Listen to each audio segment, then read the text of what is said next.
Hey everybody, welcome back to Terminus, the Fanta Pineapple of extreme metal podcasts. I am the death metal guy, aka Bad Dragon Bayonet. I must admit to our listeners that my laughter is somewhat forced because I've already seen this as his Discord handle, but that is one of the most traumatic images I can imagine. I mean, imagine a whole battalion of bowers doing it simultaneously. All shapes and sizes. Bowers with bad dragon bayonets. Well, I just imagine it because... Well, that's why the English put them in concentration camps. Yeah, well, it was the war crimes. I'm thinking of the tiny khaki shorts combined with just the image of the horse sticks being rammed onto the end of rifles. And it's like... It's like, or, like... You'd be like, sir, that one's got an ovipositor. It's like the World War II moments with the flamethrower guy. It's like, bring him down. We're gonna need someone to absorb the impact of the eggs. Yeah. Oh God.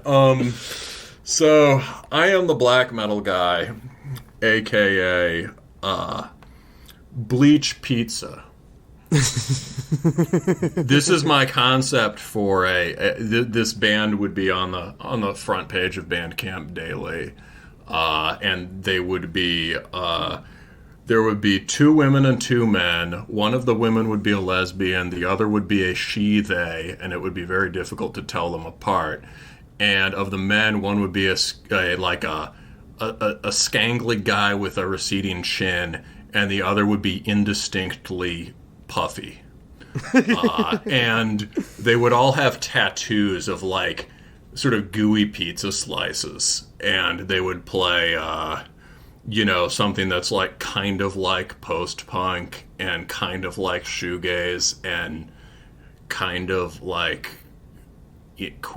twee music, Yeah. Well, they would have the pizza slice tattoos, but they'd also have all those like ironic bad kitchen tats. One of the girls just has a tiny flying saucer with crude line work just in the middle of her thigh. Yep. They have like denim jean like blue denim jean jackets with patches for things that aren't bands.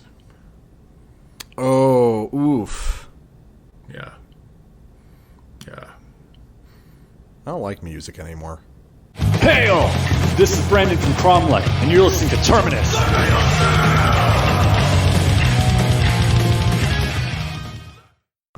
All right. And we are in with a fearsomely coherent show for you guys tonight.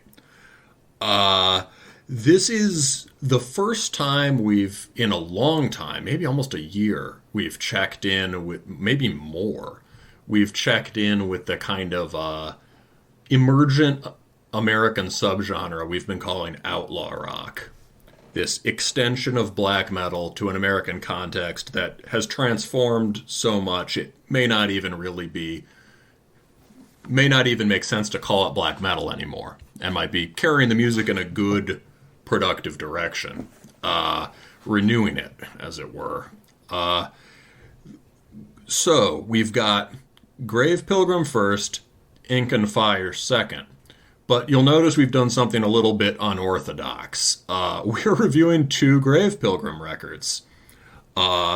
This is because the guy reached out to us, and he listens to the show, which is cool, and he asked us to review the new EP, and so I said, of course, we're happy to do that. And then we were like, well, naturally, we've got to pair this with the Ink and Fire. Seems like these guys rep each other's bands pretty hard, and it's also just musically a natural pairing. And then we realized, well, we need like another full-length record, so let's review the... we would have to talk about the last full length anyway to talk about the EP. So we are going to start you out with the self-titled Grave Pilgrim full length from last year, and then we're going to go to the EP. So we'll have our short review in the middle of the show. And obviously these reviews will really bleed into one another. But basically, this is a band. This is a band that has the most just conceptually mature and complete version of the outlaw rock aesthetic I think we've heard yet, with maybe accepting Maquahital, right? Mm-hmm. But where Maquahital on the Gregorio Cortez EP, right, Con su Pistola, he's working within this sort of like, he's working with the lineage extending from Aztecs to Mexican border outlaws, right? This is working. Grave Pilgrim is charting this alternate American history, running basically from medieval European chivalry to Euro-American frontier outlaws, right? It's same world, just from a different perspective. And, in many ways, the same basic values manifest, just from a different perspective. And it's more obvious on the latest EP, where they've really zeroed in on the Western themes, but the frontier lore is important to their whole thing. From the beginning, they had, their self-description on Bandcamp is chivalric violence and hideous cruelty. And, their first record had knights on it, or their demo. This one has a picture of, I think, an early modern warrior wearing traditional knightly, chest armor. Chest and arm plate, so like late medieval or Renaissance or something, but they've also got as their profile picture the this picture of this. Just have you seen that picture, death metal guy?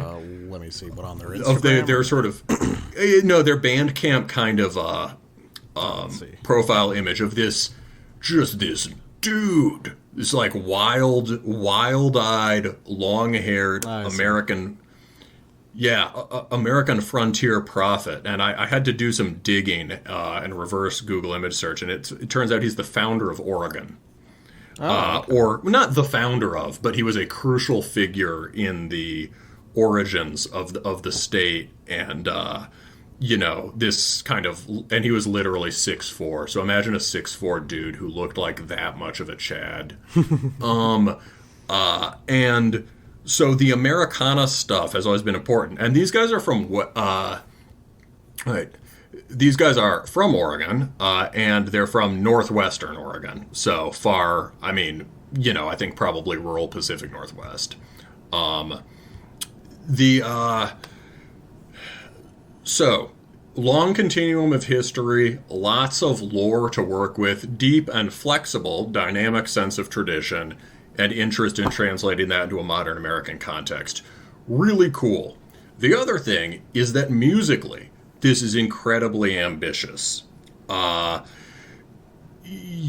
has all these hallmarks we found of the Outlaw Rock thing, right? This jangly guitar tone that evokes acoustic playing, a lot of kind of loose mid-tempo grooves, lots of direct influence from rock and metal. And then with these guys especially, I know he mentioned it in influence flamenco, which, is obviously also important for Maquahital, was important, it's not Outlaw Rock, but was important for Lamb and Sanguine Eagle.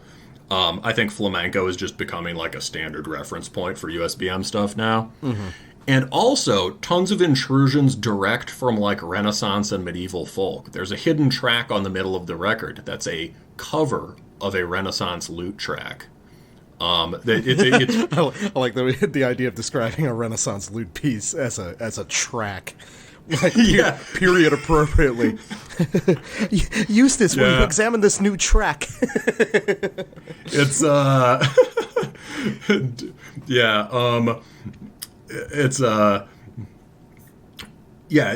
I cannot remember the exact title on it, but it's a hidden track, and it's it's someone from the 1600s. And so there's this direct medieval and Renaissance influence, and it's being mediated by just like a couple important black metal bands. And what are they, death metal guy? So I personally think that the two primary influences here are the one that's going to be the most obvious to everyone is going to be Peste Noire. And Peste Noire itself has sort of found itself as a stylistic focal point that a lot of the outlaw rock style has sort of gestated around. Just certain principles of their playing. Again, that loose, jangly guitar style, some of the groove stuff, the general vibe of sort of like modernist decay. All of that seems pretty relevant to outlaw rock, or at least certain wings of it. And also, I personally believe that if we're going to say there is one region in terms of black metal that has the most influence on the outlaw rock style, it probably is French black metal. With some adjuncts from, Italian and Finnish in there as well. But a lot of it's French. Well, in a way, yeah. We'll talk. I'll get back to it in a minute. This game of telephone thing. Keep going. Talk about. Yeah. I mean, there's a million different ways you can slice it. But and then the other one, which is actually going to be a prominent thing throughout the reviews of all the records of today's episode, is Take or Toke. Which is, I think, God, how many times have I insisted on the show that Toke is like a Rosetta Stone for so much stuff in modern black metal. And also, sort of connecting the dots again, it seems to be one of the most important Norwegian black metal bands to the French black metal scene, especially in their sort of like germinal style in the mid-90s. So, and then you were asking, just for context, because I'm more familiar with these records, if I could play something that makes sense for applying to these records. So sure, and I was like, oh, that's really easy. I just throw on any record of the first three, and I have a 2 minute shot. You would say Toke is also important for the Ink and Fire later, right? Yes. I think it's important to French black metal, and I think it is directly important to these bands as well as outlaw rock as a whole. There's something about the way that he constructs songs, and especially given how early a lot of those ideas are appearing. I mean, these are records, these early Toke records are vital sounding and feel like they could have come out today. So for something that just sounds like a lot of the material you're going to hear across these two records and has like specific oddball features specific to these two records, we'll just listen to the very opening of Overdriven Grater Himmerik, so the first track off of that record. We're just going to take it from the top for a couple minutes and just start racking up the points for how many commonalities you're going to hear.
So yeah, a lot of the comparisons are going to be pretty self-evident as we go along with the reviews. But the big things that I want to point out, you've got this emphasis on sort of intricate dual guitar lines with a lot more, guitar playing technique put into it. Those cool little scale runs and fills that Host is always tucking away within these very long dynamic riffs.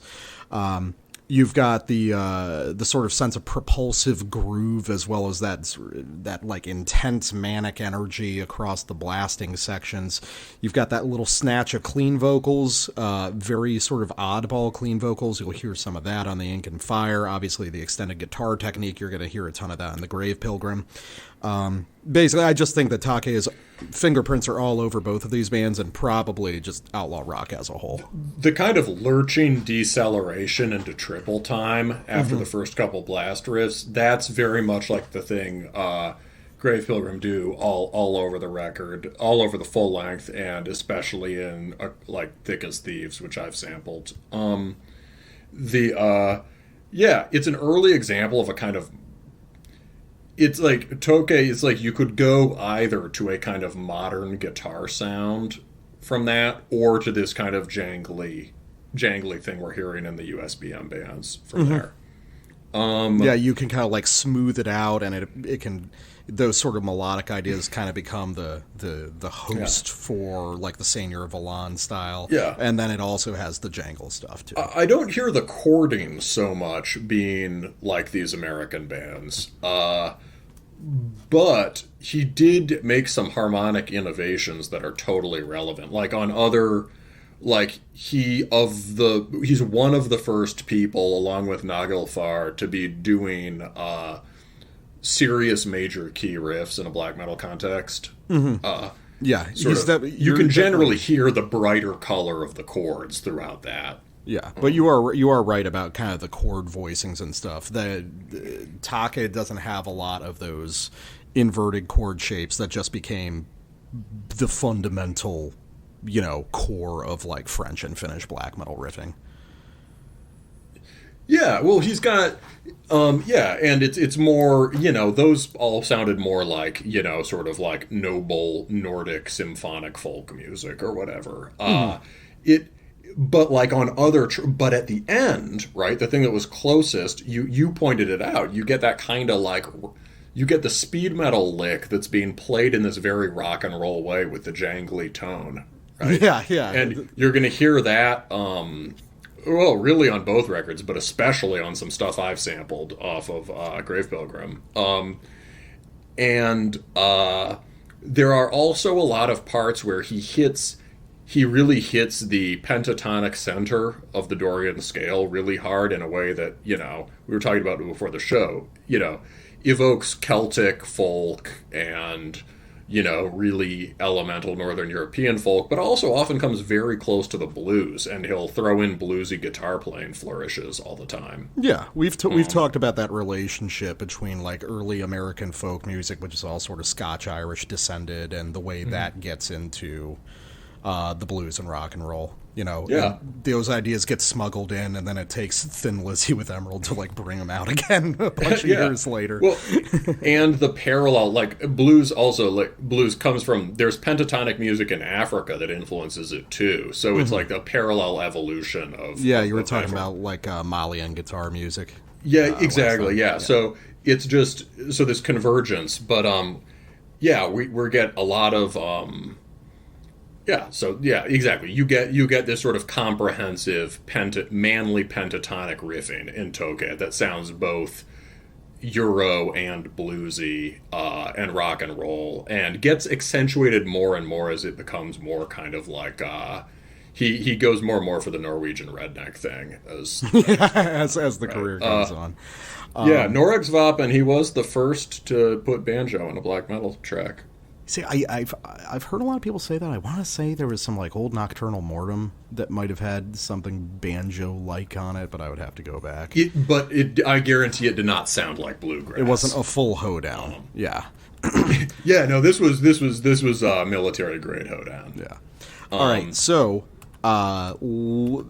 now that we've talked about just that sort of idea of an influence, what distinguishes Grave Pilgrim on this record or as a band in general? I think at this point there's enough bands kind of playing in this style, this sort of outlaw rock style. Even if the name hasn't been widely adopted, everybody understands that it's an idea. Like, everybody who's kind of deep into black metal gets the sense of it. So at this point now you can sort of filter these bands out by, like, very specific techniques they use. And I would say the Grave Pilgrim, especially on the first record, is heavily defined by the sort of advanced rock and roll guitar playing. Like, this as far as technical guitar work goes in this field, this is up there alongside some of the more convoluted Makwahiedel stuff, and it's probably beyond that. There's a lot of really great riffing on this record, but a lot of it is really sort of centered around lead guitar activity that is sort of like Van Halen when you get down to it. It doesn't sound like lead guitar in a black or a death metal band. This ties into another thing we've been talking about, actually. In an interview, there's a really good interview with him for this record. So it came out last year on the blog, The Call of the Night. And the guy says, "Are you, like, influenced by Led Zeppelin? Like, the riffs are very Zeppelin-y to me." And he's like, "Oh, that wasn't intentional at all, right? It's influenced by KPN, But he said he learned guitar. He picked up guitar from Zeppelin. So he's trained in that, and it relates to the idea we've been bandying about like one way forward for this music being returning to Zeppelin as a source." Yeah, and we've also just talked about the idea of, like, even if it's not a conscious influence, American guys of a certain age growing up with classic rock just basically internalize a lot of these lessons without even realizing it necessarily. And that's really starting to bear fruit now. But just so people have an idea, let me go just like the opening of the record, the song Plague Commando, and we'll play a couple minutes off that.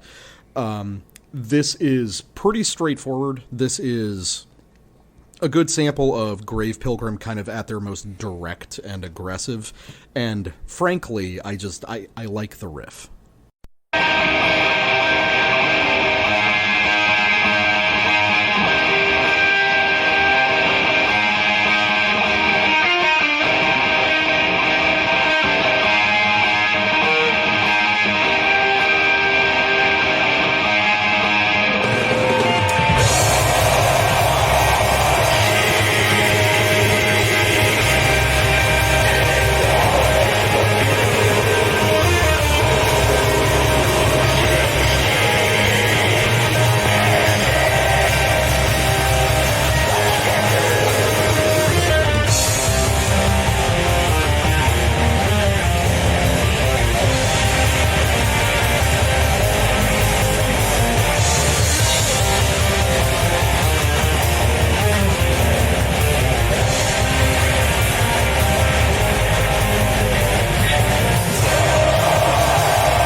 So yeah, that's just a grip of outstanding riffs laid out one after another. You say it's great that we led with this sample because this brings the Take comparison to like really close, like close view. Especially that second riff, that's sort of like hybridized part A, part B riff, the second riff that begins with these sort of rock and roll guitar textures and then flattens out into the tremmed power chords afterward. That's a super early Take kind of technique for riff craft. But really what makes this special is just, it really comes down to riff quality. And we were both talking about that third riff with that quick little trimmed palm mute figure. Yeah. Is fucking outstanding. And I love the way he uses that little turnaround guitar fill as a linking phrase for all these previous riffs. You know, just using this quickly developed motif to tie all these ideas together really effectively. It's just extremely good. And it bears all the hallmarks of the stuff that we've talked about as far as like what is an outlaw rock riff. I mean, well, you've got the distinctly kind of American sort of pentatonic heading into Dorian scales. You've got this light brush of sort of like Midwest emo and post-hardcore kind of laced throughout it in some of the chord phrasing. You've got the palpable sense of groove. This is it. This is the primer on that riffing style to me. Yeah. The other thing, like, yeah, I really like the in that compound Toke riff where you hear the cascading. The cascading leads going into the trem, the hard tremmed chords. I'm trying to get. There's so many. Yeah, it's harder to hum because there's so damn many riffs. But dum dum dum dum dum dum. Yeah, you get that kind of That's a great wistful That's like a Celtic folk echo there in a really cool way. And the other thing, it just sounds, all of the note choice just sounds super American. When I first heard some of this record last year, and I loved this track. And my first thought, because I'm not I don't know Peste Noire very well. I like Ballade contre l'Anemi francor, but the stuff with the more ornate riffing style, I'm just not as into and not as familiar with. So when I first heard this, I was like, oh, it's like Galal stuff. How is it? Was soft G or hard G? I should know. I think it's hard G. I think it's Galal. Yeah. This is when I heard it, I was like, oh, this is sort of like. And especially when I heard the chug, right? You have these Scotch-Irish sounding American riffs, and then you have the chug, and I'm like, oh, this is like a distanced atmospheric Argus lent or something, which was a very cool, I was like, that's a cool idea, because it still has that physical intensity in it. And, also, I guess GBK in many ways is also sort of similar melodic style, but in many places more distant and atmospheric in a rock and roll kind of way. Well, I think GBK is at the core of a lot of these bands, super important. Yeah. You can really hear it here. I mean, I would say that basically what we're hearing here is Galal's playing style attached to a different melodic sensibility.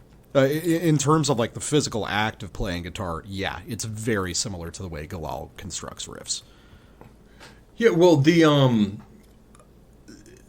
I think the interesting thing is there's a kind of full circle thing that happens here, where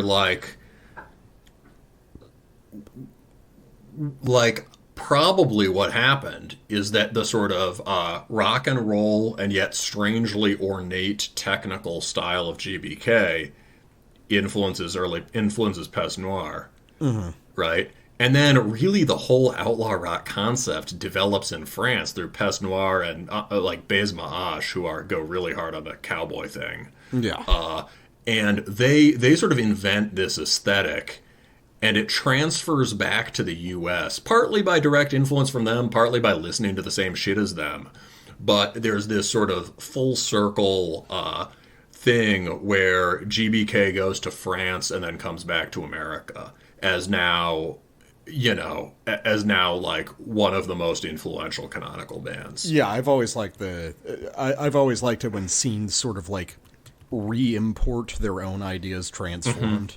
Like, it's like how early Gothenburg Melodeath goes to the U.S. metalcore bands pick it up, and then it gets re-imported to Gothenburg and changes the fundamental way Melodeath sounds from there. It's very interesting the cases where that's happened.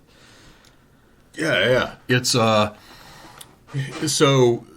that is. It's like, a constructive game. Sometimes a game of telephone just destroys things and just like turns signal into noise in a bad way. And sometimes a game of telephone is creative. So, obviously that part rips. And so now here is a part where we get into the more ornate part of this record. This track is called Thick as Thieves, and I think it's probably the longest track on the record. And most of the times I listened through to this album, and I did several times, I found this one an absolute slog. And it wore me out to such a degree that the next track, The Long Descent, I thought was the same, when in fact it's very different at extremely high energy and banging. But like it just sort of like I just sort of like blanked until the part of the Heretic and the Herd. However, this morning I threw this on, and it's not exactly my thing, but I really got it and really enjoyed it. So let's listen to. It has a long opening, so we're a bit of the way into the opening. And you'll hear the kind of two configurations this song shifts between, and you'll hear an atmosphere that is, maybe you've heard on a Peste Noire record, but is pretty unusual in an American context and interesting.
Very well-timed growl there. The vocals here, which we'll discuss more, are not much of a presence. on either of these records. However, there are moments when there are just really well chosen exclamations that make a part very heavy. It's but yeah, so what's, so the atmosphere from the very beginning, right? It came in, and the thing that sounds basically like twisted circus music or whatever, right? You were just like, yeah, that's pure Peste Noire. Which very different verbiage from the way I described it. Well, to be fair, yes, he did say gay French circus music, but in the sort of value neutral sense of the term gay. Yeah, so this was it was like, it's sort of like cabaret music or something. Yeah. But I think the atmosphere, you take the title Thick as Thieves and the Western conceit, you've got guys sitting around in the saloon playing cards, swigging whiskey, threatening to knife one another, knifing one another,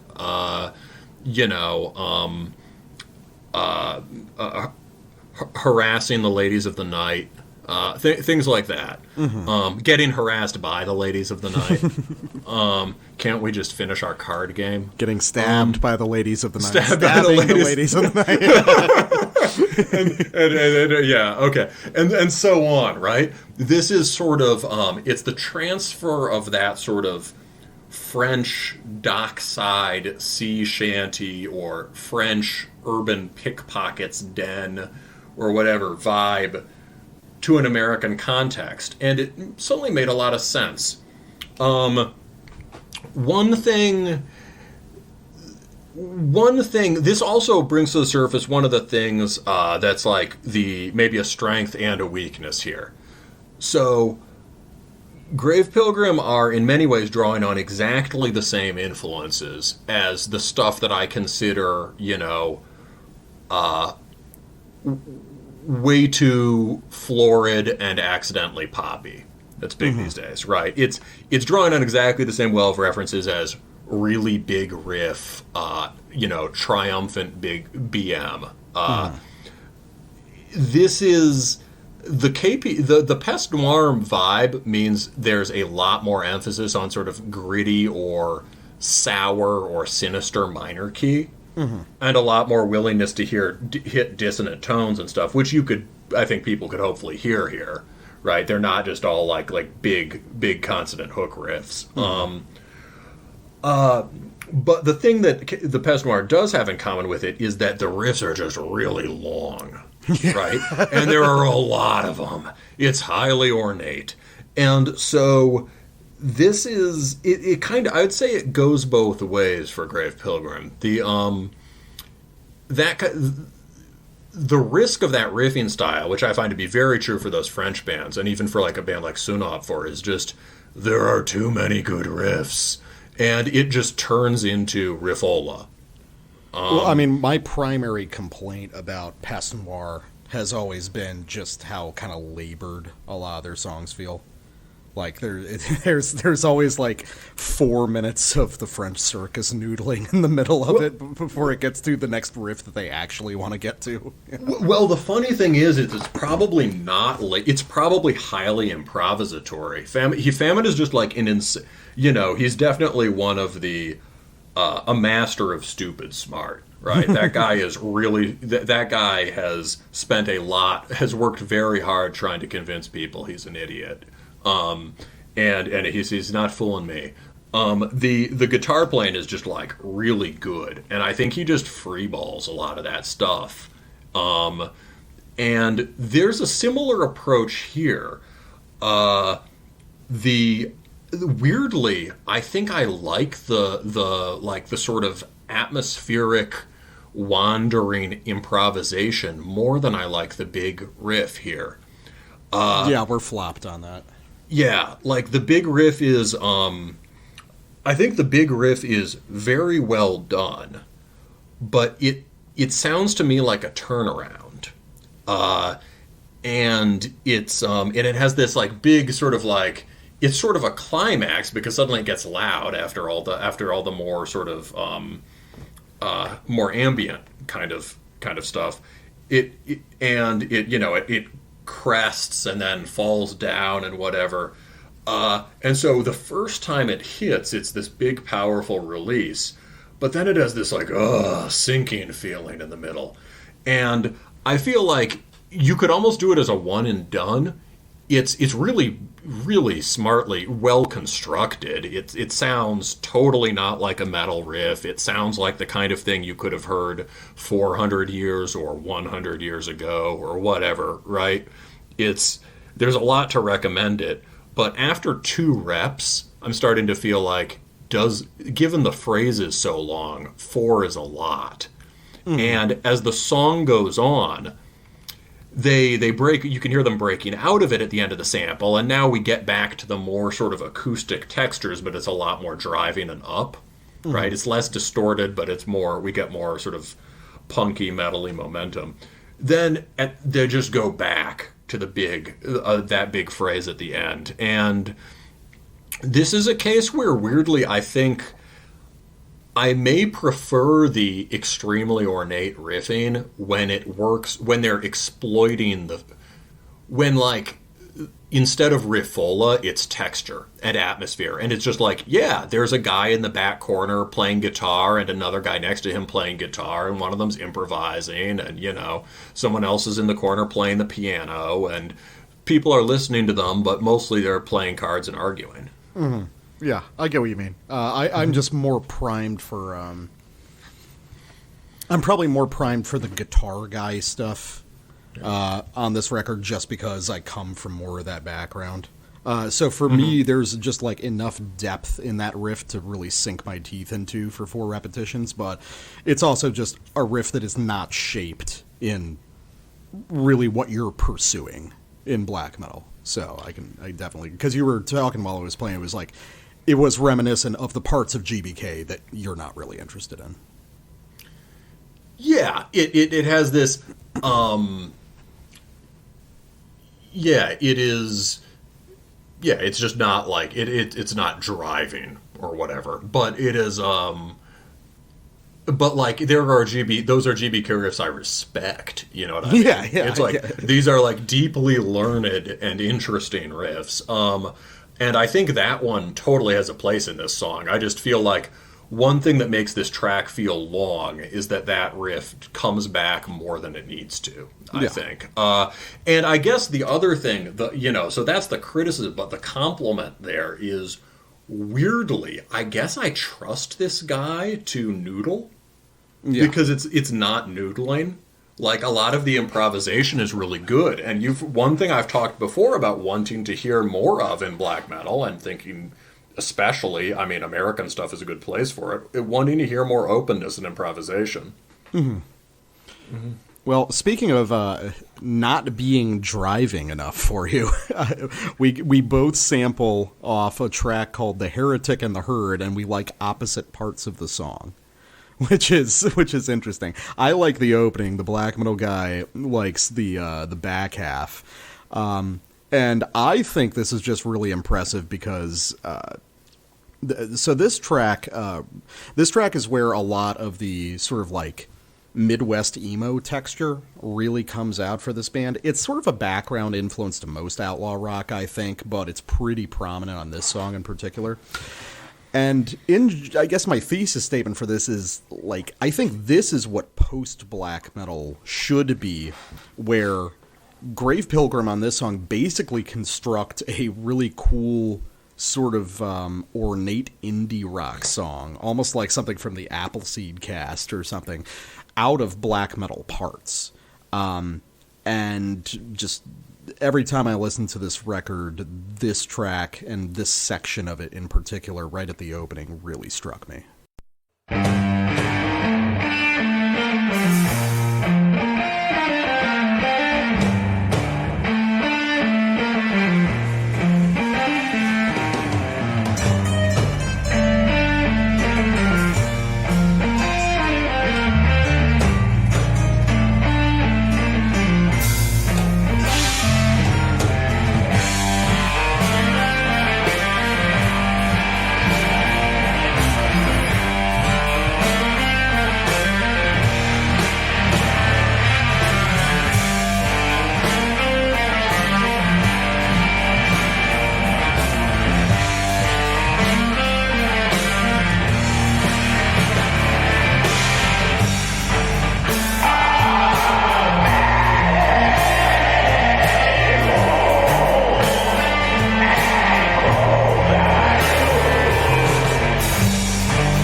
So yeah, definitely not black metal, but you can see how all the constituent parts of black metal kind of feed into it. Now the whole chord progression underlying that is not metal even remotely. This is again something out of like the like 90s math rock catalog, something like that. But I think it's great, and I think these are the sort of more like chill atmospheric parts that I appreciate more than the direct kind of KPN inspired stuff. Well, there's like a spectrum, right? It's like there's stuff that is, this band is doing a lot of things, and I think that's one of the challenges. It's like, it's such ambitious music that it's going to take them, I don't know, a few more records to figure out exactly what they want to focus on, and we'll get to that more on the next one, right? Mm-hmm. But like, so there's this mode of chilled out Grave Pilgrim. There's also the plain dice mood that we heard on the previous track, right? And they're a little bit different, right? Yeah. That one is much more sort of like relaxed badassery. This one is a lot more introspective, for sure. And then there are the dramatic Peste Noire, Galal big riff moments that can have very elaborate, and some of which are very dramatic, and some of which become riffola because there's too much of it. Mm-hmm. And then there's the parts where they're really locked into writing sort of, epic, aggressive, black metal. And those parts are really good, but within those there are different subdivisions too, right? They have a way of doing their stompy riffs, they have a way of doing their blasty riffs. There's such a big range here, and you can see how all of it sort of fits together. But yeah, we are each drawn to different parts, and it's there's, I think one of the challenges will be like, how do you focus it? And potentially a great triumph would be finding some way to do it with all the parts still in the final thing. It's just going to take a minute. So speaking to that, let's go to a really. So I obviously went for a more kind of the atmospheric stuff really is important to this band's music, right? And they have unusual ways of producing atmosphere, right? Very different from just play some chords with a lot of reverb. Labor-intensive atmosphere. But as we heard with the first sample, the locked-in moments rip. Heretic and the Herd is basically 2 songs, and I perk up when I hear the second one.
Yeah. That's, to me, that is a great example of a distinctly American sounding, ripping outlaw rock riff. a lot of this stuff hangs out. Bands like this hang out in the mid-tempo and then will lay on a blast for big extended riffs influenced by French and Finnish stuff. That way of riffing is, you can hear all of the black metal in it. Like, it's like Bathory black metal in it, even. You can hear the Scandinavian influences and, you know, the nobility of it, but it just is greasy and American, right? It's like bringing the Motorhead full circle to the ZZ Top. Yeah. You know, again, there's many cool kind of full circuits around the extreme music spectrum that happen on this record. And, you know, that's awesome. You know, I obviously love driving punkish speed metal riffs that are repurposed in this way. The Swedish band Panfage was incredible at that. He basically said, I don't like speed metal very much, but I made myself listen to a lot of it so I could write these riffs. But, like, this is a much more rockin' approach. And, you know, on the last show, you were talking with a very different musical context. you were talking about Psychroptic being masters of writing riffs that have multiple moods in them. Yeah. Riff mood hybrids in the riff. So this one is, there's like 3 or 4 moods in that riff. It starts out just, you know, like attack riff, you know, sort of aggressive thrashing. Does a sort of noble lift that sounds extremely wet, that clues you in. Oh, this is like Western specifically. It's like that kind of chord change you would hear in, I don't know, like a cowboy movie soundtrack, right? Or in country or something. And then it sits up on that root note, but it just inverts and sighs and goes minor, right? It's a very powerful, it's like sort of melancholy, but very powerful. And just for that moment, it reminds me of the the dark pop punk riff end of the Makwahedal record, Altar of Miklampa. You remember that? Yeah. But it's not worded. It's a much more complex phrase that's happening here. And then we turn it around and we're back into aggressive black speed metal territory. And so, yeah, I don't know. That's an awesome riff. The blasting riffs around it, I would say, like, they're very well done, but it's like, we know how those sound. It really interests me. Like, those are almost just like, they're extremely well USBM stock riffs. The thing in the middle just rips. This is a little one Gash, and you're listening to Terminus. All right. And we are back with the latest from Grave Pilgrim, Molten Hands Reach West.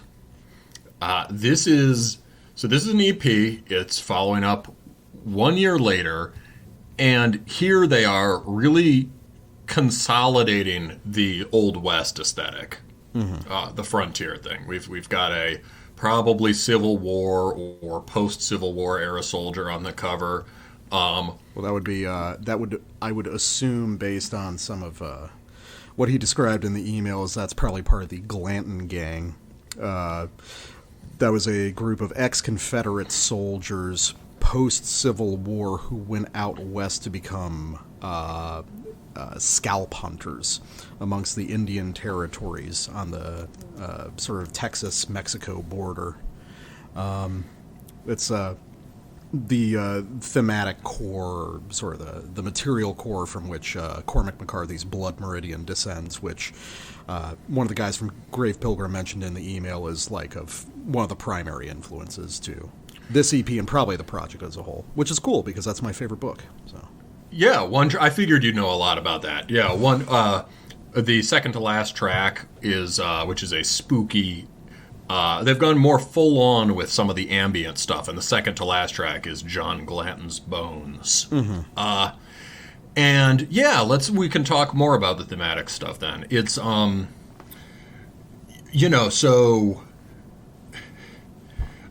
it's he explains that the general theme is manifest destiny as a propulsive and entropic force, which of course has a lot to do with Blood Meridian, I'd assume. And that gets to the heart of the Outlaw Rock thing, right?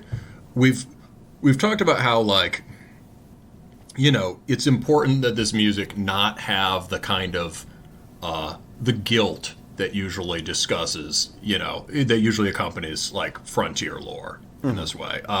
You could see, like, who's that band? There's some band that does a Western shtick that knocks off Hate Forest riffs and flagellates themselves.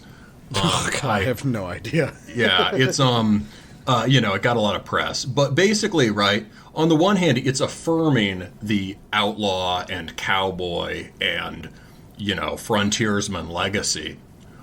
On the other hand, right, you could say, conquering the West, very black metal. Smallpox blankets and, forcing Indian children to, abducting Indian children and forcing them to read the Bible. Much less cool, or much less black metal, or the Glanton Gang, right? These people were such sociopathic sons of bitches that it's not, you could not glorify it if you wanted to. It's some of the most legendary barbarism of the Old West. Yes, it's kind of without compare, frankly. Yeah, so this is the kind of two-sided perspective of it, right? It's this awareness of the, I wouldn't say complexity. Things don't have to be complex. It's just aware of the texture of what was going on back then, right? And the idea that, like, we've also talked before about how, America's sense of shallow history is in part built on the fact that we erased and severed our connections with everything that was here before us. Mm-hmm. Right? So there's a full awareness of that. And the other big influences here are Moby Dick and Nietzsche. So there is, on the one hand, we've got Melville, who is he's an East Coast guy, but he's writing about whaling, and he's writing about the crew on the Pequod is drawn from all over, all over the Western Hemisphere, basically. And Melville is engaging with all sorts of, like German philosophy and stuff like that. And then parallel to Melville, and slightly later, we have Nietzsche, right? So there's still, and so it's linking up one of this, the fundamental philosopher of the second wave black metal to this American frontier context. Mm-hmm. And you can hear him carrying that tradition through. And, we've talked on the show before about how, like, one of the Outlaw Rock things is basically how do you refound the American mythos, mm-hmm. right? What's cool about it? The individual, the heroic individual, the sort of building new life on the frontier, the contact and conflict and creative collaboration sometimes between worlds. Nietzsche is it transfers to that in a really cool way.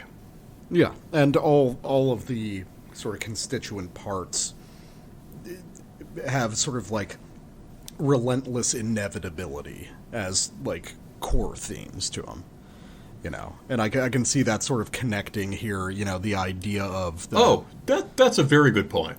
Yeah, the conquest of the West being this sort of like inevitable natural force, which kind of connects with how Cormac McCarthy talks about war in Blood Meridian. I mean, Blood Meridian is something I could talk about for like 8 hours in and of itself. But in short, my thing is that, Blood Meridian is basically a story about war being both a natural and sort of supernatural force that consumes men and sort of occurs inevitably, not necessarily the result of anyone's particular decisions, but as a part of the ecosystem itself.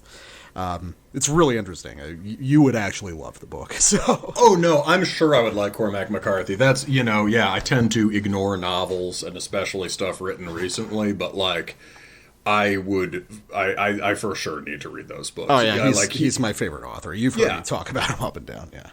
Yeah, and no, a bunch of my other friends talk about him, and he's certainly a good modern equivalent to Melville, the coldness and hardness of it. And, I think these guys have really identified a kind of distinct canon for an American black metal language. Mm-hmm. And what's interesting is that aesthetically, the first thing that I can remember approaching this, like in a pretty specific way, is actually the band Earth, the drone band, who did in 2005. I think I might have used one of these tracks on the show previously as like an interlude or something. But they did a record called Hex, or Printing in the Infernal Method, which is this sparse, cold, sort of Western expansionist drone record. That's really cool. Well, you know who else is at the fundament of this? Cobalt. I was thinking Cobalt while you were talking earlier, and then it slipped away. But yeah, Cobalt definitely. It's sort of Nietzschean frontier Americanism. Yeah, dude, we need to do an episode on Cobalt. It's high time to revisit them. And the music is phenomenal. It is so aggressive and intense. And it's like black metal organized like Tool. Yeah, it's very it's anti-Euro black metal. It's very American, very masculine, very very masculine in a sort of, not in a sort of 18-year-old with a sword way, but in a middle-aged man with an M16 way. and a fucking Bowie knife. Yeah, dude. That guy, fucking Phil McSorley, went to war in Iraq or whatever because he decided his vocation was to be a warrior. He just Did you ever check his? Did you ever catch his appearance on Fox News that he did? Yes, I did. Yeah. He was like chewing the scenery. He brought his Bowie knife. What a fucking weirdo! what a total maniac. And then he was definitely a trailblazer. Also, one of the first people to get canceled. He sort of engage in a bit of an internet cell phone there. But I think he's still out there in the wilderness. I think he'll have his revenge. Oh, he's still doing stuff. Yeah. But so back to this record. Yeah. But I think that's totally relevant. We needed to have that tangent. So the Molten Hands Reaching West. This is how do we describe the record? In some way, I think like what's going on is that they are the songs are shorter. They're a lot more focused. They don't have the sort of they don't have this idea that there needs to be certain kinds of repetitions or digressions to fit some preconceived structural conceit. Right? It's they're written more intuitively, I think, and organically. And they're also really refining the idea that they have something to say as an atmospheric, folky, droney band, maybe more in that Hex kind of style, in that Earth style. And so we've got two sets of tracks distinctly. Most of the record is like most of the tracks are substantial ambient. We focused on the metal ones, but the track Young Hickory is really cool. Do you like that one? Yeah, well, I think that I kind of... We'll get into it a little bit. I think that I detect a sort of like extreme tension on this record between a couple different sets of ideas, with sort of the more textured and atmospheric, including ambient ideas in one corner, and stuff reaching back more towards like burly heavy metal in another. Yeah. So the ambient stuff didn't do as much for me. Well, I like neofolk. Right? Yeah. No, you've got different priors. Yeah. There's a cool thing that happens towards the end of Young Hickory where the guitar tone gets more, presumably about young Andrew Jackson, I'd imagine, when the guitar tone gets more distorted and vocals come in. And I like that. And I feel like in places like that, the vocals stand out more. But yeah, so as for the bangers, yes, it's more heavy metal. And I think that what these are is like really consolidation songs. maybe none of the individual riffs are as cool as some of the stonkers from the last one. However, Molten Hands Reach West, the first full track, it's this deliberate attempt to do all of the coolest things on all the songs on the last record in one short track, and that is a great idea.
That last riff. Yeah, that's really cool.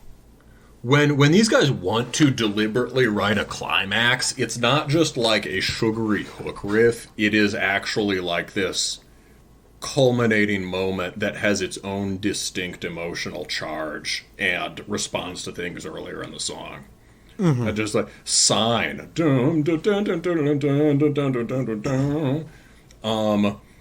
That's another one of those riffs that just sounds super like something out of a Western soundtrack or country.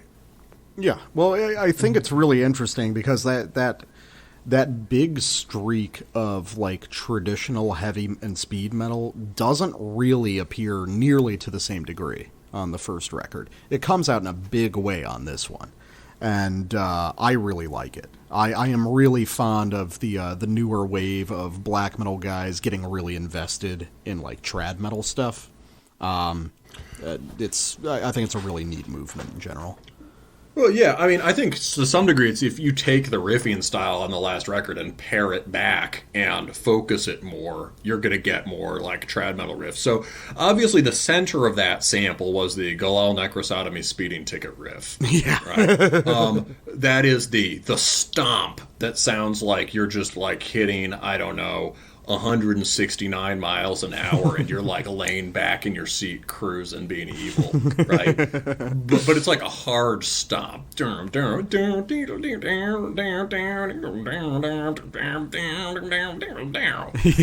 in this case you do like the driving riff.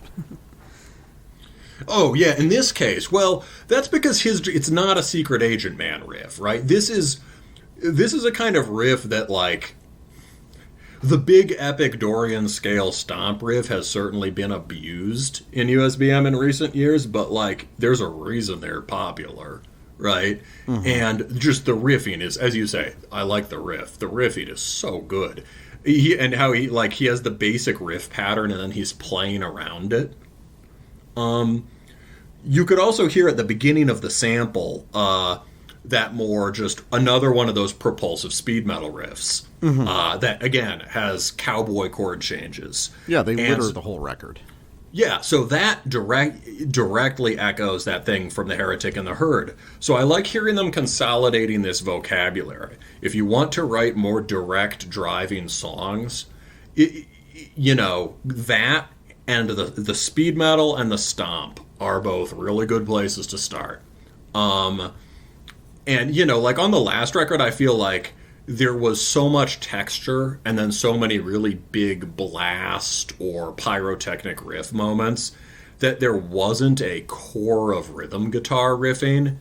On this record, they're getting a lot closer to that. It's much more established. So I really like this new kind of riffing direction that takes over a lot of this EP.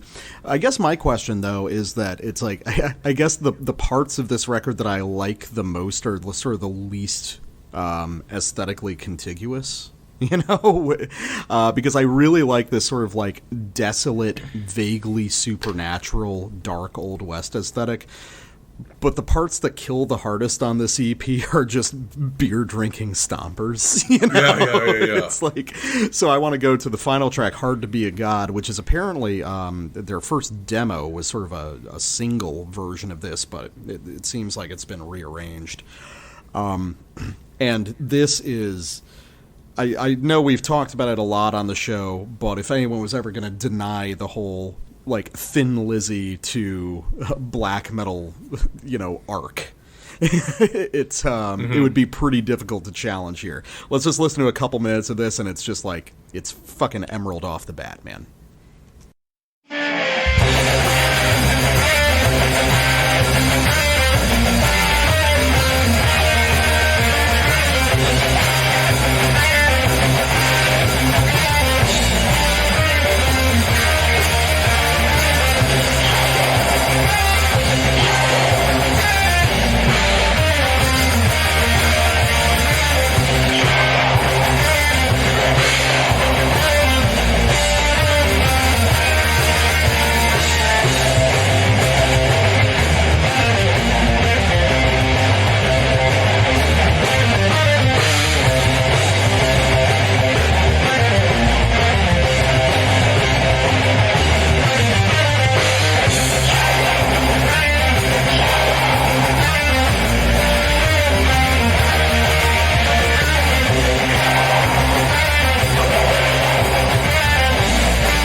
I just love everything about this song. I don't know what's gotten into me over the past few months, but all of a sudden my my acceptance of guitar guy stuff has just expanded considerably. And, how old are you? 32. Yeah, maybe something with that. I'm becoming a boomer. Yeah. I'm older than you, but I appreciate heavy metal stuff more than I ever thought I would. In part because I'm hearing black metal bands recontextualizing it, or all that extreme heavy metal stuff that we've been hearing. Yeah, so pretty much everything I would have to say about this is pretty self-evident. Those were just huge traditional heavy metal, even just sort of like aggressive hard rock riffs, performed beautifully in a really cool sort of black metal context. I guess my question is, how do you meaningfully dovetail that new and remarkably well-defined riffing style with the more kind of diffuse and abstract stuff you're getting from the more atmospheric portions? Yeah. The one thing also is that's, the Emerald Riff is another really good example of the kind of Celtic influence that's very natural for USBM stuff. Mm-hmm. That sounds so good. I also think on this track, there's more of the kind of minor key sinister cruising riffage. Mm-hmm. And it's a lot more folk. It's not as fancy, and it's a lot more dialed in, and it sounds like Peste Noire, and it also sounds like GBK. And it also sounds like this guy. Yeah. You know what I mean? So maybe he's working towards a better version of that sound. Where You Faded Out also had some good, more sinister, textured stuff happening, and I really liked it. It expands as the song develops. But yeah.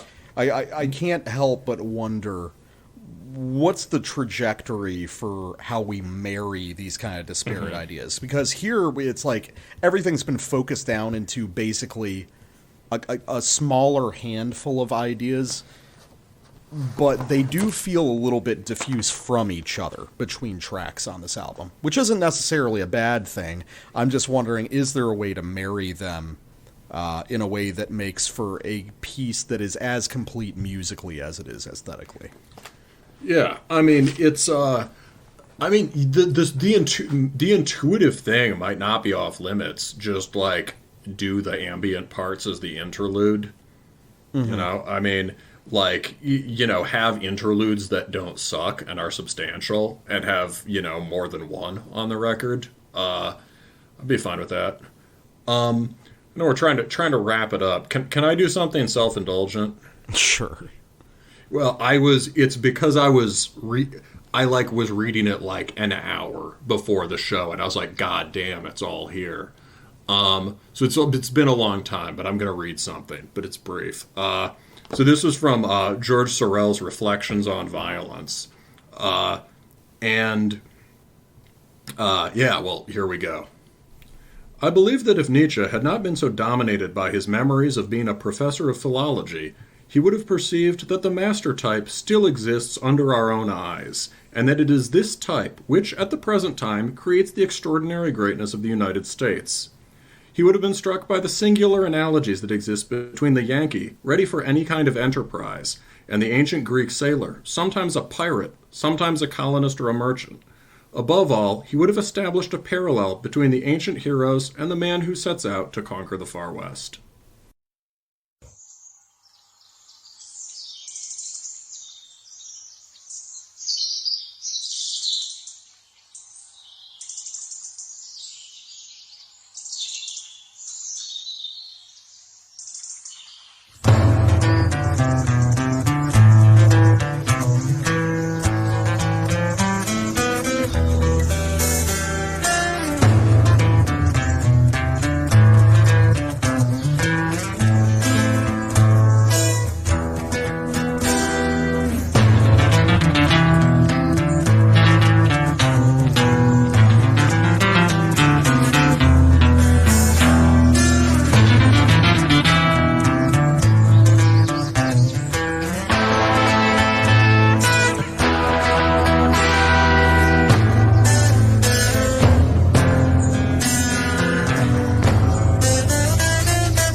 And we are back from discussing the horrors of the hypothetical subgenre tiki-themed horror punk to bring you Execution of Spirit by Ink and Fire, released independently and on Death Prayer Records, the same label that did Grave Pilgrim. And both of these bands are promoting each other's records on Spotify, so I assume they're bros, or at least there's a strong mutual respect. So this is a solo project by MK from Finn. However, when I assumed it would be like a solo project, but it is in fact like a one-man full band, and this is a very serious musical outing. I'll just say up front, when I first played it, I sort of had to stop what I was doing and just start writing down my thoughts because it was just awesome. I would say there's an interesting dynamic where, like, this in many ways, this is also in the Outlaw Rock vein. It's not, but where Grave Pilgrim is already just thematically this, like, fully realized Outlaw Rock vision and universe, right, but is musically working on exactly where to focus. This is musically fully realized as that aesthetic, a very different take on it, and in a laser-focused way.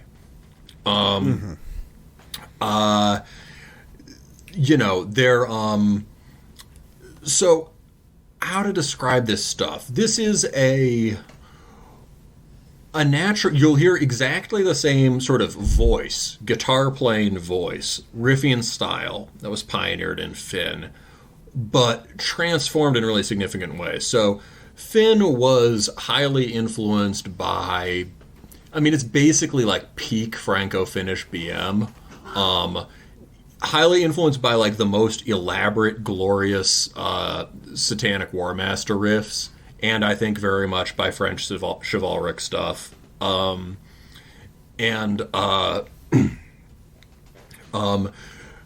MK developed his own way of doing that was really both at the root of this broader trend of triumphant black metal that's everywhere now, a lot of which I think has taken it in the wrong direction. And at the same time, this distinctly American, jangling, distinctly American sound.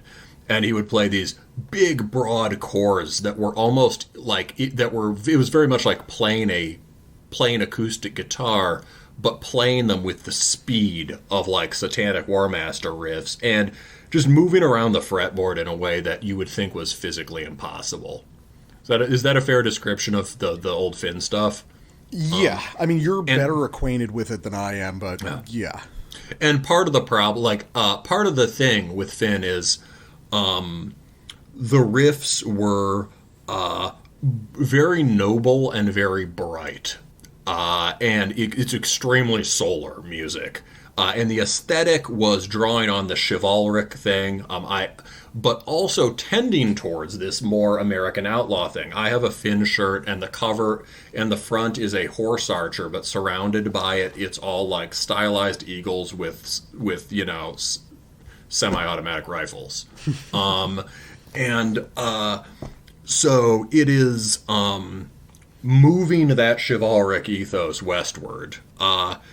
And other notable things, although a lot of people have only picked up on the epic qualities of it and the elaborate and florid qualities of it and made music that inadvertently sounds kind of gay, Finn never sounded kind of gay.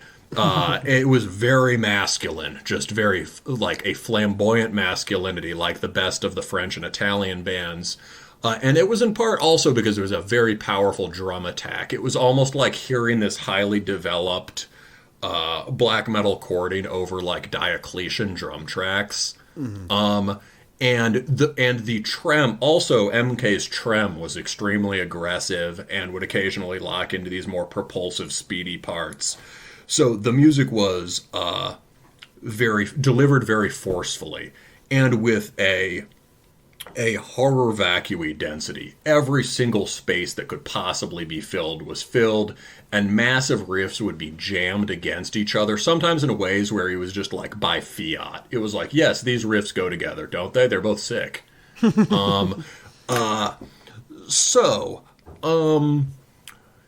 some ways, the last Finn record got a little too elaborate for me. There was like a little too much fancy guitar stuff going on, and the broad chords, which would often be weighted towards these ringing top strings, and then everything would also be dressed up with lead action. Often, I think, played at this, basically not overdubbed. He just finds a way to do them at the same time. Basically, play things that sound like elaborate leads while doing drone chords,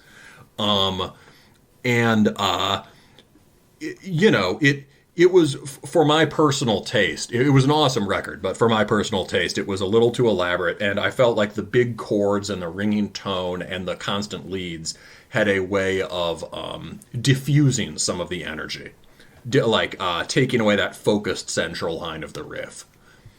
This record really dials it back from that, deliberate excess. This is very stripped down in all sorts of ways, and it's really exciting. Yeah, I think it's, this is interesting. This is a very weird record. I think that what you're not mentioning is just how fucking oddball this album actually is. Now let's go there. Yes, exactly. So, from what I read, I've listened to a fair amount of Finn. I'm definitely nowhere near as acquainted as you are.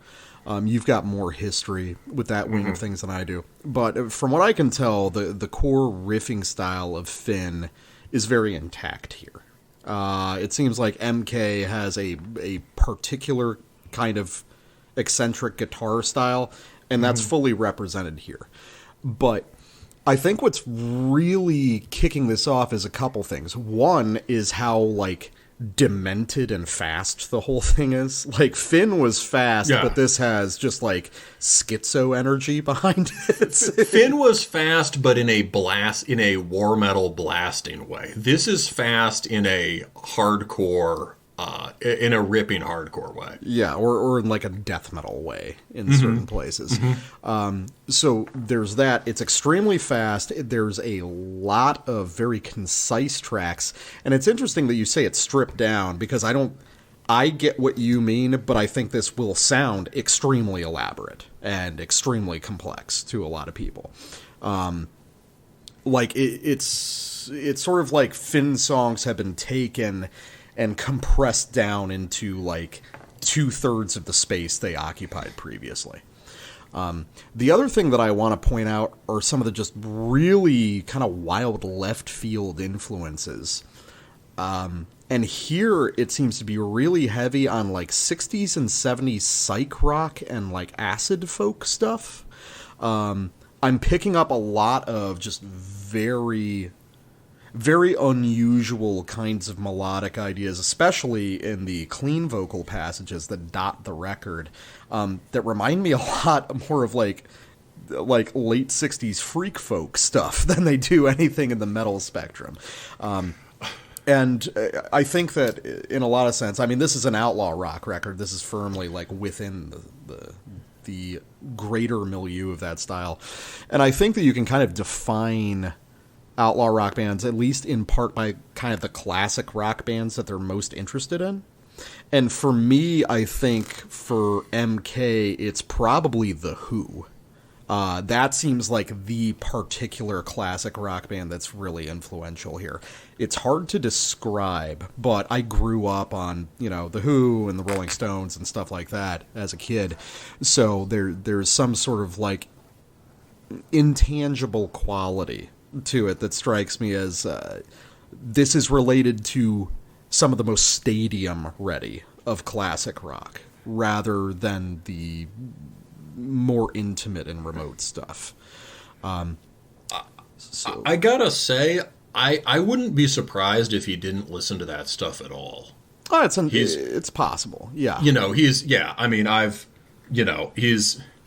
He's a friend of mine, and he's in touch with a lot of people in the scene. He's been kind of a node, and he really likes black metal. Yeah. Like, you know what I mean? On the last record, The Apparition of Sunlight, which we should have mentioned already, that's a project with him and a Quebecois guy, right?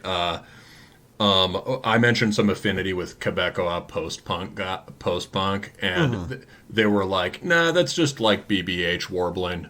It's oh yeah, no, it's so some of the stuff that might sound like freak folk may be by way of like gorked Russian shaman. Definitely, yeah. But like with the chords totally changed. I also wouldn't be surprised if he fucking loved The Who or tons of American classic rock stuff. It's just like I couldn't tell you. Yeah, I mean it's always kind of a crapshoot with these guys, because it's like you've got the guys that are like consciously accessing that stuff, you've got the guys who are subconsciously accessing it, and then you've got the guys who are just thinking of it in terms of black metal and aren't even really thinking of it. They don't perceive this as like outside of true standard black metal. You know what I mean? Mm-hmm. So it's always interesting. So it's a very weird record, a very fast, very intense one. It's, I guess for me, the thing is, so this is what, an 11-track record? It's an 11-track record in 40 minutes, so these are pretty concise songs. These are very concise, very specific, honed-in songs. And there's clearly just a ton of energy poured into each one. I guess for me, it's that the only thing stopping this from being like top tier of the year for me is like I detect kind of an inconsistency between songs. There's ones that totally hit for me, and there's others that really fall flat. And I'm going to try to figure out what might make that over the course of this review. But I guess my thing is like, for me, there is like the best EP of the year tucked away on this album, probably like 2/3 of the tracks, and then the other third just really don't do anything for me, which is kind of interesting when you're in a position like that. I know, I hear the range you're hearing, but like for me, it's like every track does something different and cool. Mm-hmm. It's structured like a punk record. There are shorter songs. We get through 11 tracks in 40 minutes. Only a few of them hit more black metal lengths. And it has to me, I like the fact that they just keep coming and each one does something a bit differently. With a record like this, you might think he would run out of steam halfway through, and that never happened. Or, it would become like an Impaled Nazarene record, right? Where you like listen to the first 4 tracks. Yeah. This is, and then you're like, ow, my ears hurt. This is remarkable condensation and sustain. So this record, I feel like this record answers a couple of questions, right? One, our bigger question that had heard answered by other bands as well, right? Grave Pilgrim, Aquahedal, a number of other bands we would throw in that list. Mm-hmm. What does American black metal sound like, or what does outlaw rock sound like? And another thing, like, how do you do a predominantly major key black metal record? So we're going to listen to Execution of Spirit, which I think start about halfway through, and I think this is a great microcosm of the whole sound.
Yeah, so that ending riff is a great example of what's changed here.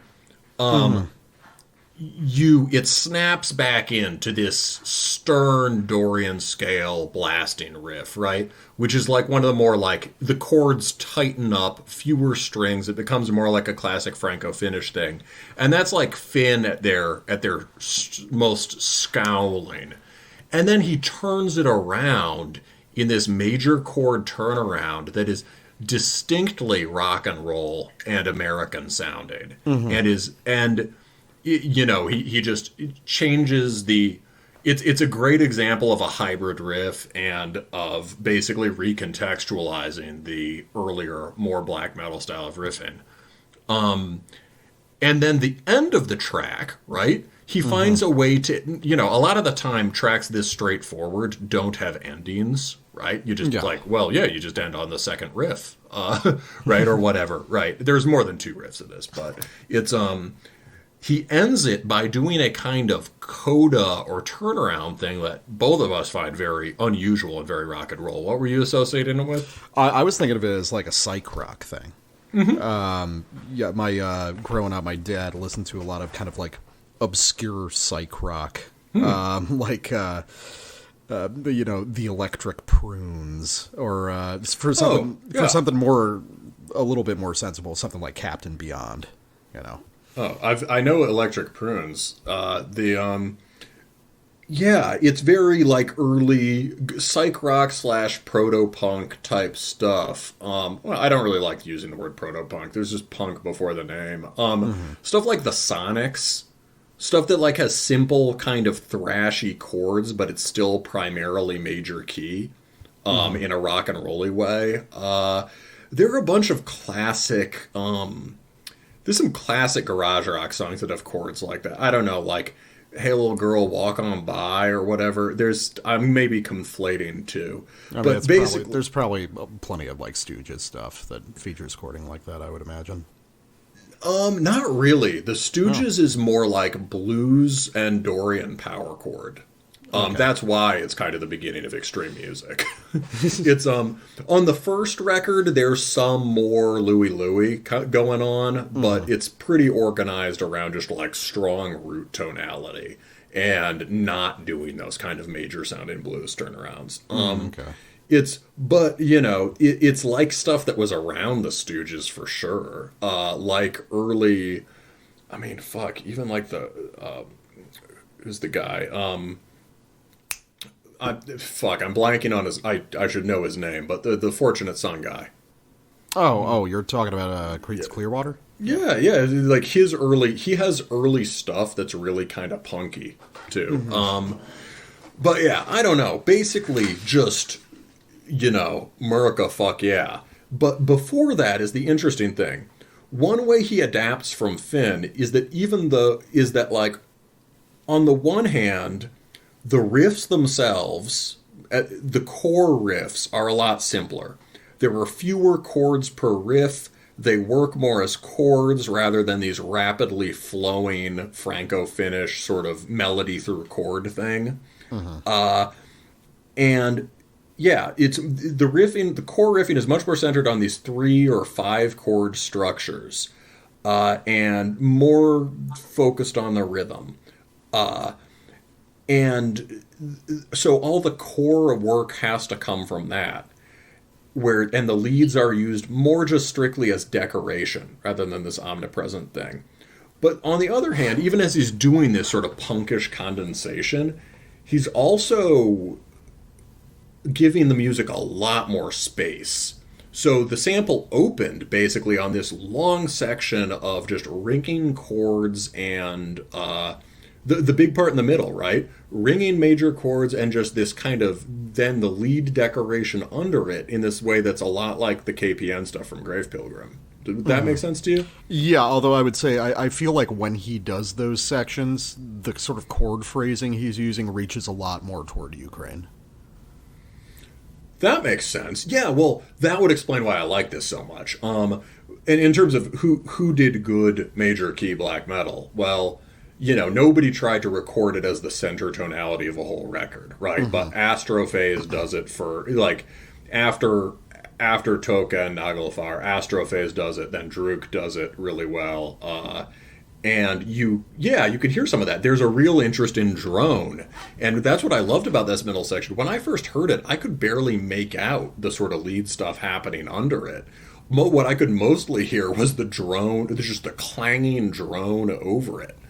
And yeah, we talked a little bit about that before we recorded.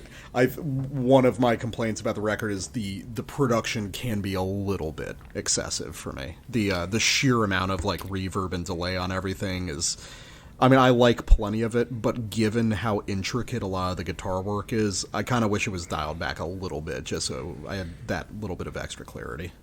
I think that's a fair criticism. I might agree with you, but what I do like about it is that it makes it difficult to listen to.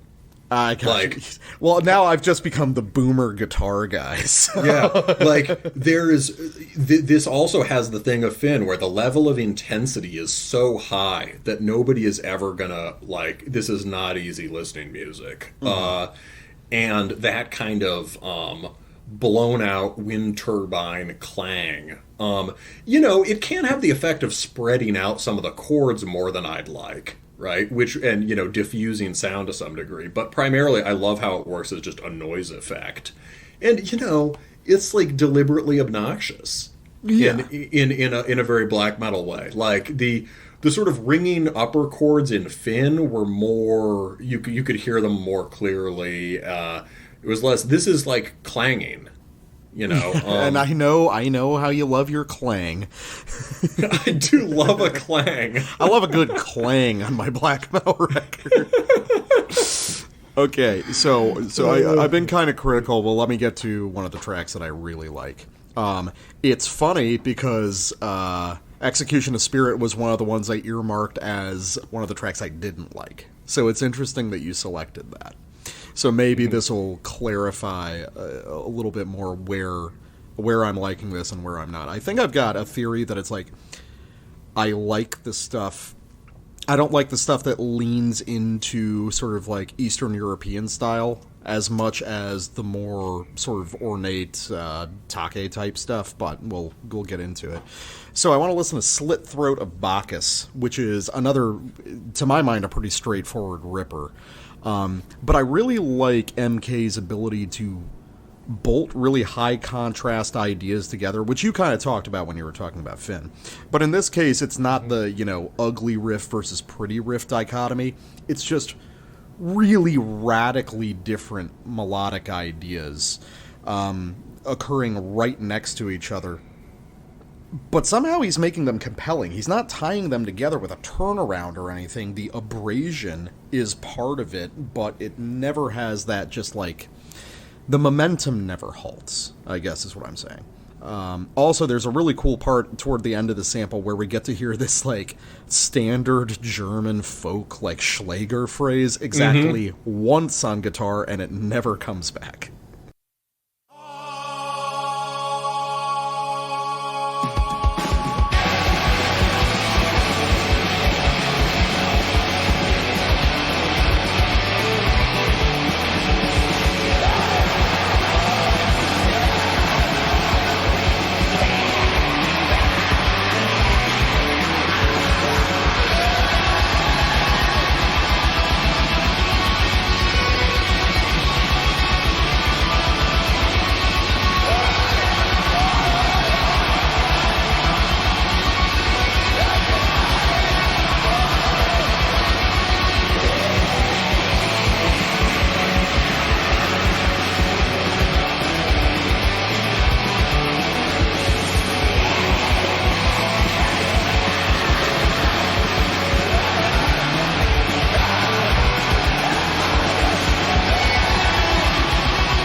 So yeah, I like the riffs. And did you like that one? I don't know, is it from a classical piece or if it's a folk piece, but that big Germanic sounding one right after that little clean vocal passage? Oh, that's an absurd riff. Oh yeah, it's later absurd. Yeah, yeah. I could definitely when it gets more like coherent and folky. Yeah, I can definitely see that. But it's just like, hey, you guys want your big absurd riffs? Here it is. Yup, there it goes. Right? Yeah, bye. Bye. Yeah. But no, I love the super high density of especially the lead work, and that's a place where the sort of excess reverb and delay actually kind of works as an accent, because the lead is so prominent across these riffs. It kind of gets it to smear across itself, but it still really has space to be very audible and very legible, if you're at least a little bit used to extreme metal. But yeah, I love the way they snap into that folky section. I love the sort of abrupt juxtaposition of all these melodic ideas. Like there's this millisecond stop between riffs as it reorients itself in a completely new direction. I just think it's really neat. And actually, a point of comparison that I forgot to write down, obviously very different melodically, but just in terms of like the conceit and some of the things that happen in execution, this kind of reminds me of Imha Tarakat. Oh, you've said that before about Imha Tarakat. Yeah, about Finn and Imha Tarakat. I think this guy's way better at writing riffs, but I hear what you mean about obviously melodically completely different idea at work, but the vibe of the music strikes me as very similar. The balls to the wall I mean, the balls to the wall blasting vibe, the willingness to, if you want, just hit some simple bar chords, and the way that the production makes noise fly all over the place. Mm-hmm. Yeah, I hear that. This is definitely like, I think I see what you like here, right? This track is just really dynamic, has a ton to offer, and is just like, yeah. I think, like, I guess I find myself able to also really dig the more austere ones, but yeah, so I think this is me and like obsessive. You have one thing you're allowed to do on the album brain. It's like, oh, this should have been a 20-minute record, and it was just those parts. Well, you know? well, so speaking of which, I assume you like the next one, Euphoria. Yeah. I like that one a lot. I think I'm trying to think of the ones that it's like the first couple tracks on this record don't really grab me, and then I think it's like A Hero's Journey where it picks up for me. I think I didn't really like Folly, and then there was maybe one other, but the rest of the tracks I really enjoy. Yeah, I feel like Euphoria is interesting because it shows, you know, like the hand of a master is, are you in control of your, or control is a lame word, are you in command of your style, right? Can you deploy your skills in different ways, in significantly different ways for contrast effects? Like, not just evolving over the course of your career, but do it at the same time, right? And Euphoria is, in many ways, written like an extremely dense Finn song. It just, the riffs there are the most European sounding, they are the most elaborate. If anything, it's just more all over the place. It's like, however, the thing that distinguishes them is that where Finn, you might just have epic riff jammed into epic riff. Here they develop, it's not really all over the place. The development happens much more organically. And there are sort of themes and elaborations. It's not written in the punkish way that a lot of the rest of this record is. It's sort of organically through structured, just happening at a very rapid pace. Yeah, I think that's it. It's this is a case where it's like structurally, or the way you have to listen to this is almost akin to the way you have to listen to some of my like techie brutal death records. Yeah. It's like you got to really hone in. You don't listen to it like you listen to a lot of other black metal. And one thing I was going to say about this track is I'm glad there's only one like this.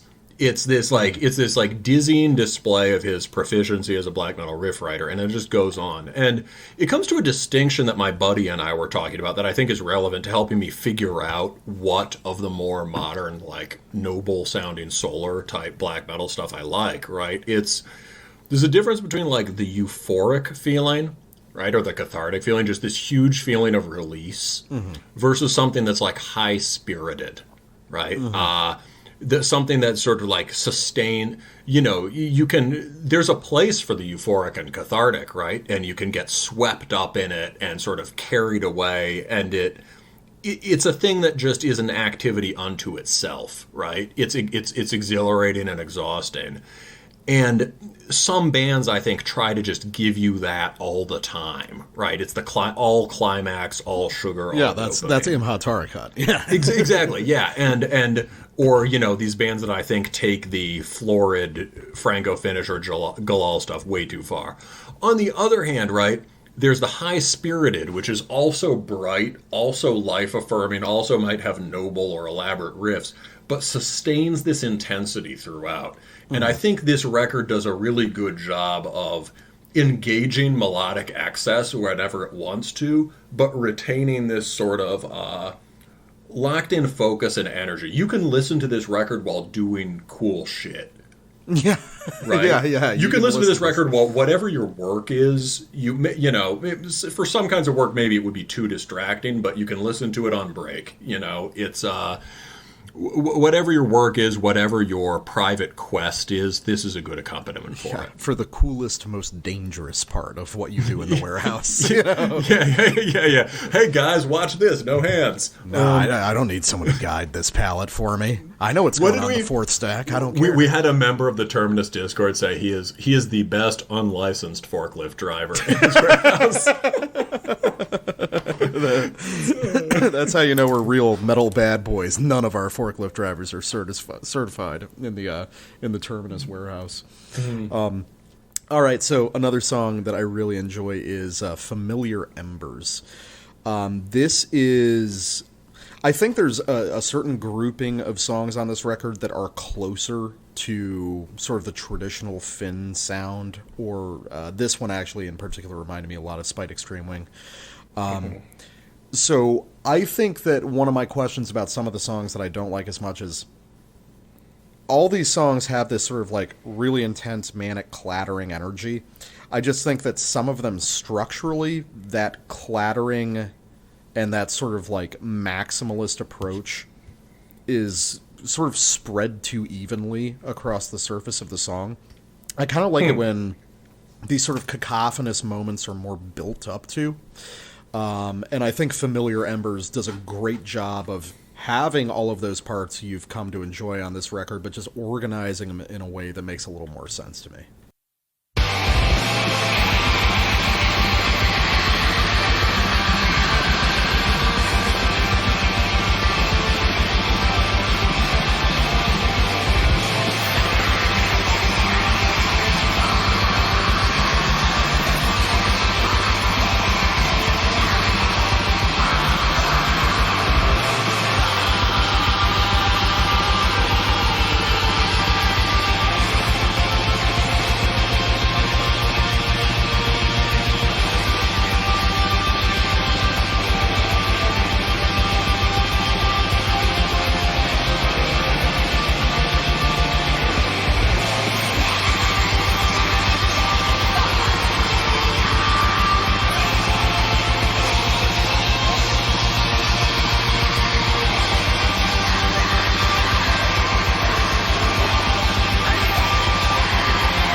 Yeah, it's exhilarating. And what I like so much about this is that I really love the way this song is structured. It's a little 3-minute song, but it has like a coherent narrative. It's got the motif of this little turnaround fill that's used to link all the ideas together. Certain melodic ideas are introduced or removed. The synths come in, then disappear, and it's only toward the end of that sample when we get into that final blast section where it's like, okay, now everything's appearing at the same time. We've introduced all these previous ideas, this sort of like vocal rhythm, the presence of the synths, which is pretty occasional across the record, and this really high-speed sort of thrashy lead work. And it's only after a couple minutes that those all start to interweave and become, a whole thing. The riff in the middle of that was just incredible. That was melodically like a Finn riff, but just like one of the best he's ever written. Yeah, no, it's awesome. The arc up, and then there's a whole other half of the riff waiting when you think it's over. Yeah. You get the climactic noble rise, and then there's a real severity in the descent. And yet the most severe part is the release of the riff. Mm-hmm. Yeah, it's amazing just how much manages to happen and how much of a story manages to be told in such a relatively brief amount of time. And I've come to appreciate that a lot. I've been really into, I think it's ever since that Mort Grinning record we covered in 2020 where it was like all 3-minute songs, but with like unbelievable vastness.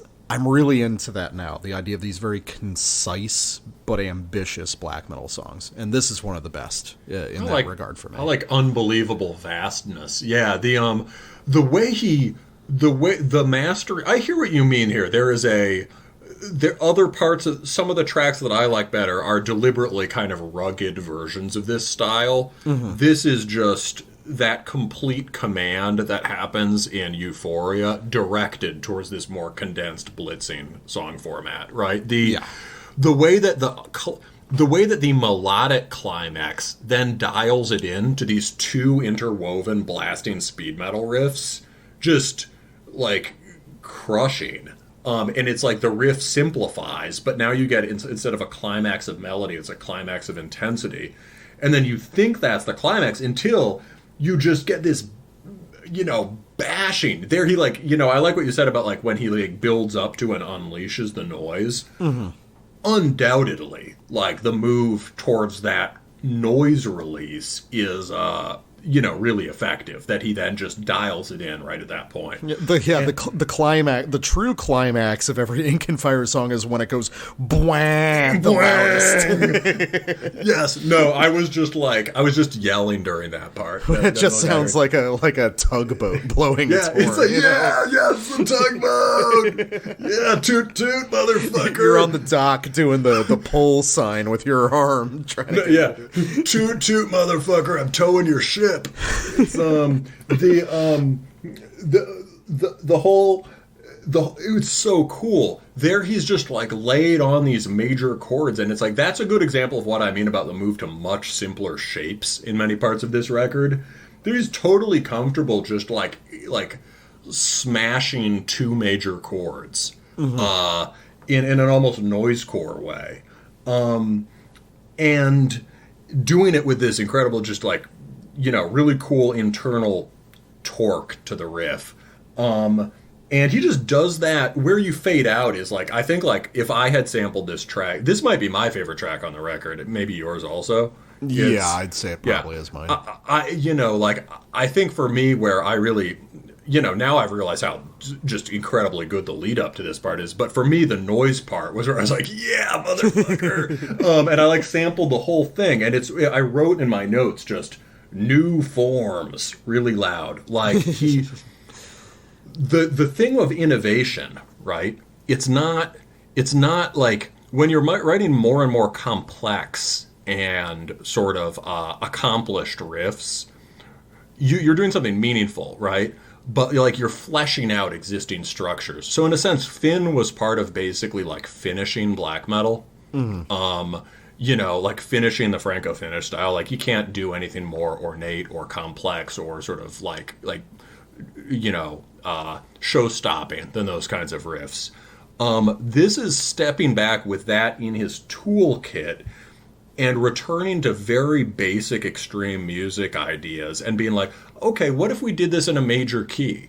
Mm-hmm. What if we did this with this kind of bizarre clanging sound? What if we made it interact with all these more complex riffs?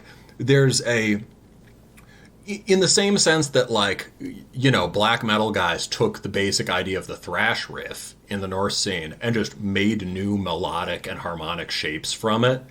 This guy is doing things that often are just kind of grinding second wave riffs or thrash riffs and creating new melodic shapes for other people to use. You return exactly to the root and you work on the building blocks. That's originality. Yeah. It's I feel like we've said a lot of stuff. I don't really have anything more to say about this record, but I'd like to play my last sample. Yeah, go for it. This one is Leveling the Mind. And yeah, we can talk a bit about it and then wrap it up. So, Leveling the Mind is, this song starts with what you could almost call MK's theme. There are versions of this riff this is sort of heroic riff all over the Finn records, but then something, I don't know, it just keeps being cool.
Yeah. So, well, that last riff sounds like the major key melody thing is so fully realized that like sounds like Appalachian Spring or something.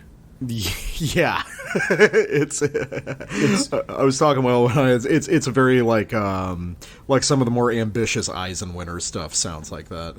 Interesting. Okay, that makes sense. Yeah, I mean it sounds too much like pop punk for me. You have obviously I have much more time. More time for that. However, I mean in a context like this that is very high intensity and has other kinds of like aggressive major key riffing, I completely buy it. Mm-hmm. And whereas in Eisenwinter it presumably sounds like Schlager or something. Yeah. Here, it like really sounds like American music, I guess, from the earliest Anglo and Dutch and German settlers that was just like too old to be country, right? Like I don't know, like fucking the Shaker Hymn or something. And it just blasts out of this hammer-on riff. And so now we need to talk about that. Obviously, I love a good hammer-on riff. And that's a part of this record that's has a very focused minor tonality. But the way he develops it is really cool. He drops in starts with this like bright major key version of this Finn riff, and then you lock into the stompy, vicious hammer on that sounds really drony pagan, basically. There's never any one band that specializes in that, which, I think should be remedied. But like, it's a really cool type of riff that happens with great bands. And then he returns to the heroic theme, but this time it's got those like vicious hammer-on bends in it. And then we go back to the hammer-on riff, but he's texturing it like a Finn riff, so it sounds chivalric, but also more like bluegrass. That's the other thing. The hammer-ons are like a really good way, just like those kind of speedy riffs I liked on the Grave Pilgrim. The hammer-ons, the drony pentatonic minor hammer-ons are a great way of bringing in a bluegrass thing. And then that just major key chord change just explodes out of it. And, somehow he makes me buy it.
Stop.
so tragic, my love so manic. I have the power, she's frantic. Man is turning, I'm a sex fanatic. See my touch,